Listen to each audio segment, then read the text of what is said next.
তুলসী বলতে বলতে যাচ্ছে, হঠাৎ দেখলে রাধা কুণ্ডের তীরে গোবিন্দ বসে আছে। কিতেবার গোবিন্দ দেখে রাধানী বলে দিয়েছে, কথা নিবি, কথা দিবি না, চালাক হবি, চালাকি করে ঘরে আসো। ও বৌদিরা, তোমরা এখানে এসে বসো, দাঁড়িয়ে আছে, কষ্ট হচ্ছে। এই যে তাই তুলসী সে কথা মনে করে গোবিন্দকে দেখেও না দেখার ভান করে চলে যাচ্ছে। হ্যাঁ গো, এবার গোবিন্দ মনে মনে চিন্তা করছে, তুলসী আমাকে দেখলো না, আমি তো এখানে সামনে আছি, তবে কেমন তাই দেখতে পাইনি। ও তুলসী,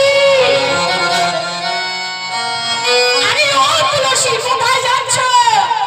তুলসী যেন শুনেও শুনি না। তুলসী মনে মনে বলছে, গোবিন্দ, ও গোবিন্দ, ডাকো ডাকো, দেখো তোমার আজকে কতটা কষ্ট হচ্ছে, তুমি যদি না ডাকো অনুভব করবে কিভাবে? এই যে কেন এই কথা বললেন বাবা, ভগবানকে তো আপনারা সবাই ডাকেন, ডাকেন না? ভক্তরাও ডাকেন, মুনি ঋষিগণ তারাও ডাকেন, ভগবান কি সারা দেয় সহজে? সহজে তো সারা দেয় না। তাহলে ভক্তদের প্রাণে কি কষ্ট হয় না? কি গো,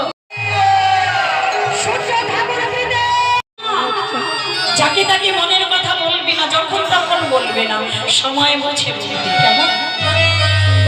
সরলতা নিয়ে তুলসী গোবিন্দ দর্শনে যাচ্ছে আর বলছে, হে গোবিন্দ, তুমি একবার আমায় দেখা দাও, দেখা দাও।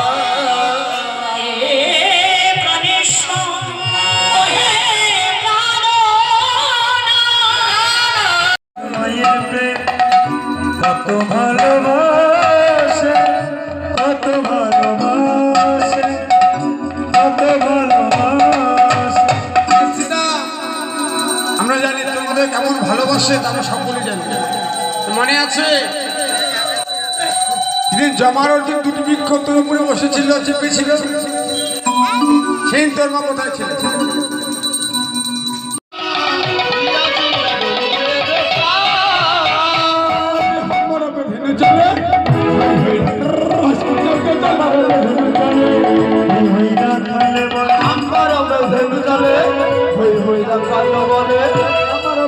চলে হই হই না খালে বলে আগে মাছে চালাইয়া আর আগে পিছে চালাইয়া আরে আগে পিছে চালাইয়া আগে পিছে চালাইয়া